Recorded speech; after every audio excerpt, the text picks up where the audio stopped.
What's going on, guys? So before I get started with the video, I just want to let you guys know today we're going to be talking a little bit about Iron Banner. It may get a little bit dicey in here because I know a lot of people have different opinions on Iron Banner, on the quest.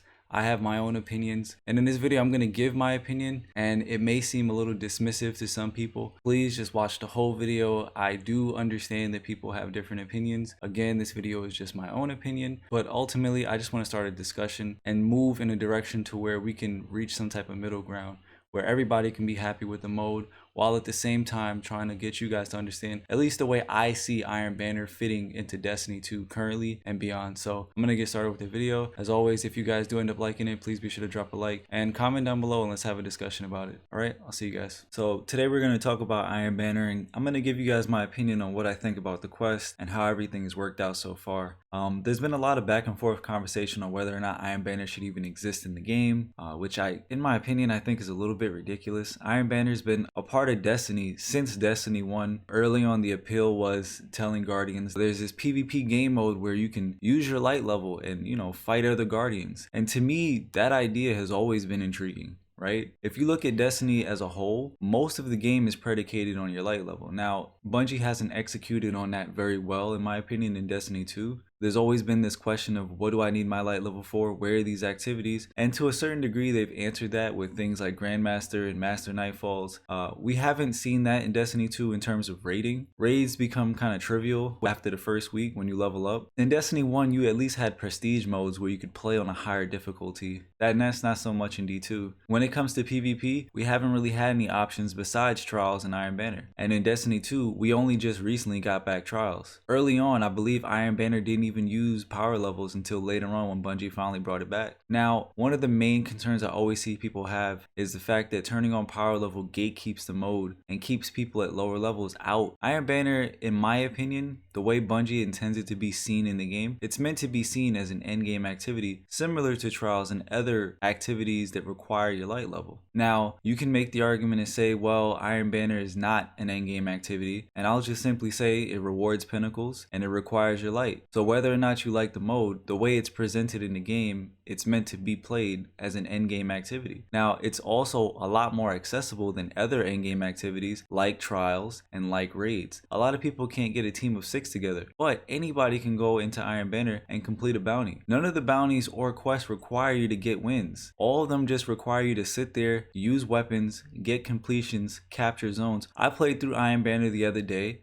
which is the footage you're seeing in the background, with one of my friends who hasn't played Destiny since this season started. He's basically sitting there at 960, which is the base level that's required for things like Trials, and that's the light level where a lot of people are currently at. Most people who are any lower than 960 aren't really playing the game, and I understand that you might not be playing for particular reasons, but we cannot start to cater to people who don't play the game and also complain about modes like Iron Banner. Modes like that require your light are meant to push you to get your light level up. They're meant to push you to power level and do activities that give you loot that will get you to a higher level. So if you're not doing those activities and you're complaining about activities that require light, I can't really hear your side of the argument. Now, I don't want to dismiss anybody, and I need you to hear me out on this point. When it comes to power leveling, is the system perfect? Does it need improvement? Yes, it does. But to sit there and say that you're not able to get your light level up at all, to me, is a little bit ridiculous. We can have a conversation about improving the game any day of the week, and I've made many videos, and I have a video about how to power level in the game and understanding how the system works. So if you need help, I can definitely let you do that. But the next step is, if you're having an issue with the game and power leveling, let's have a conversation about it. Let's give feedback, let's discuss it, because the system as a whole is not broken. People are power leveling. You see it every day. People are getting their light levels up. Is the means to doing so ideal for everybody?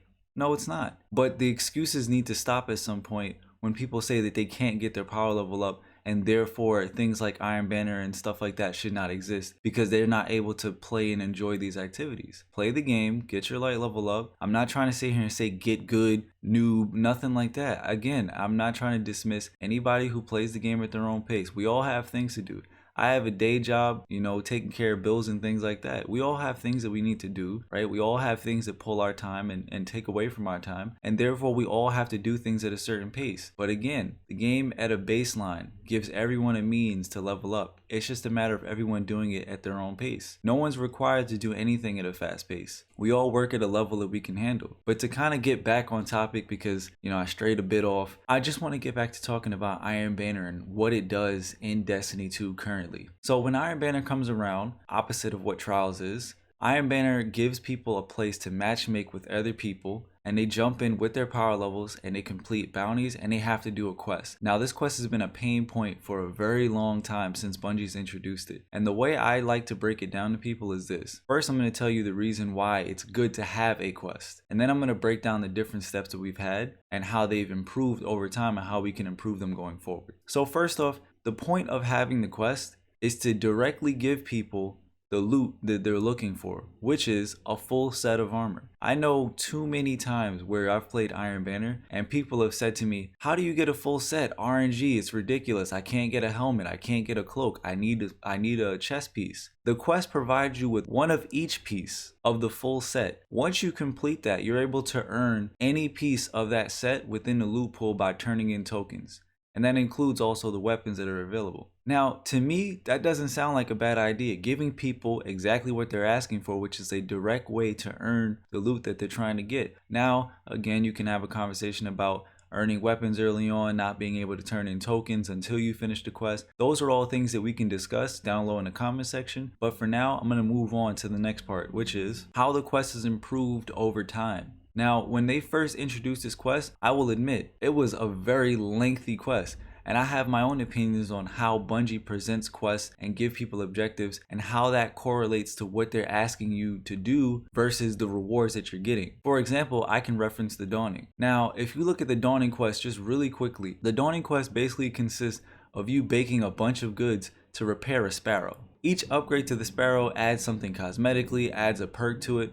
But ultimately, you're sitting there grinding, baking cookies and other stuff just to repair a sparrow. That is a very lengthy quest that requires a lot of time investment for a sparrow. Along the way, you don't earn any meaningful loot. You're not earning powerful gear. Sure, you're getting access to materials and things that you need from sharding a lot of items that you're not going to use, but you're getting no pinnacles, no powerfuls, nothing that you're able to use in the main aspect of Destiny. Nothing that supports your everyday needs. And this is my problem with the way that Bungie structures a lot of these quests. They ask people to do a lot when the reward is very minimal. And now back to Iron Banner, the way the quest worked early on, you were being asked for one step to get sniper kills, fusion rifle kills, bow kills, a bunch of kills from a variety of different weapons that maybe you were not comfortable with, which is not my issue.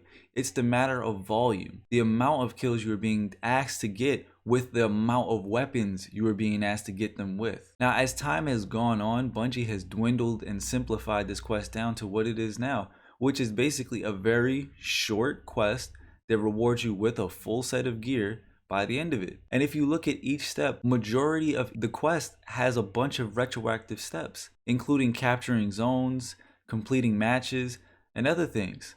The main point that people don't like is getting the weapon kills. Now let's look at what you need to do in this quest. Bungie's asking you to get 25 hand cannon kills, 20 SMG kills, 15 fusion rifle kills, and 10 bow kills.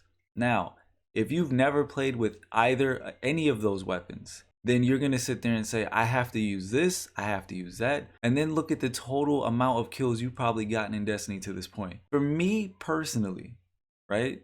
Just for me, if Bungie's asking me to get 20 SMG kills, it's not that big of a deal. But that's just me. 20 kills is nothing. Now, to somebody else, that may be a mountain to climb, right? But then we have to take into perspective this quest. The quest doesn't just last for the 1 week that Iron Banner is here. The quest lasts for the duration of the season. Now, if it takes you an entire season to get 20 SMG kills, then I can understand that you have an issue with that. I have to assume that a majority of the community does not exist within that category. Now, for the people who do exist in that category, again, I do not want to dismiss you. So now how can we change up this step to where everybody, or at least more of the majority, will be happy to do this quest? I've seen a lot of feedback. DMG put up a post talking about their ideas behind making the quest the way it is and how they've evolved it, and he's also taking feedback. So if you have feedback, I'm going to leave a link down in the description where you can go and give your feedback.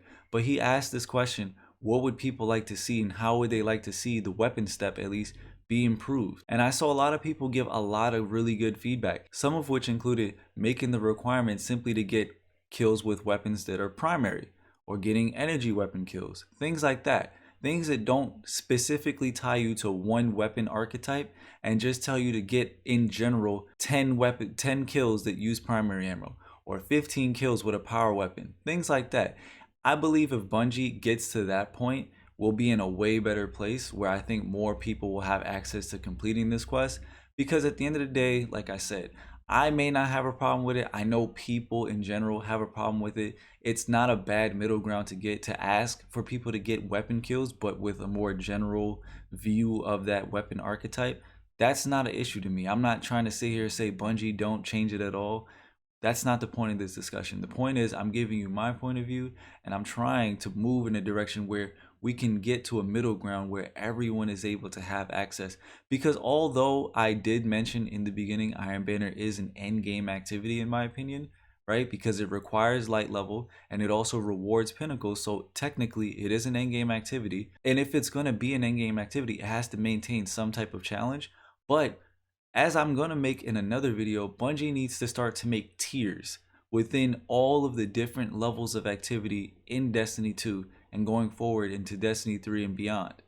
The same way we have powerful gear tiers with tier 1, tier 2, and tier 3, Bungie needs to do the same type of thing in endgame and add tier 1, tier 2, and tier 3 pinnacle rewards.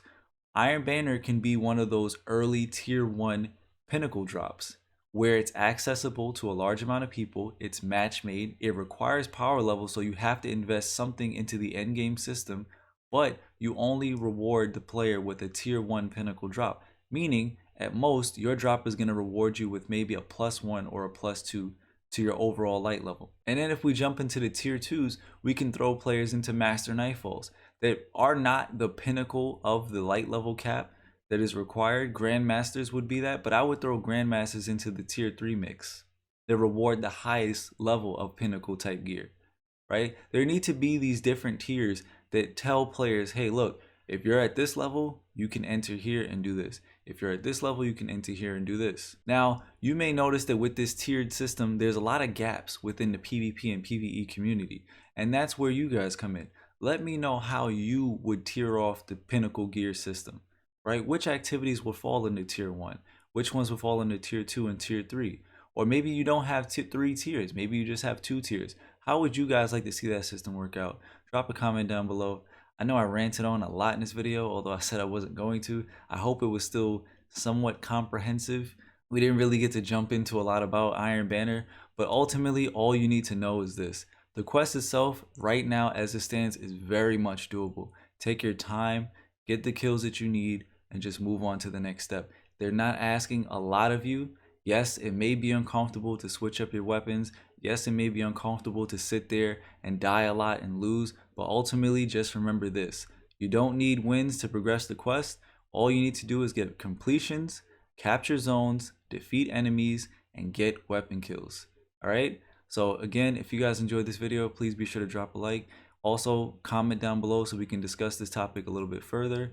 Be sure to subscribe, turn on notifications, and I'll catch you guys in the next one. Peace.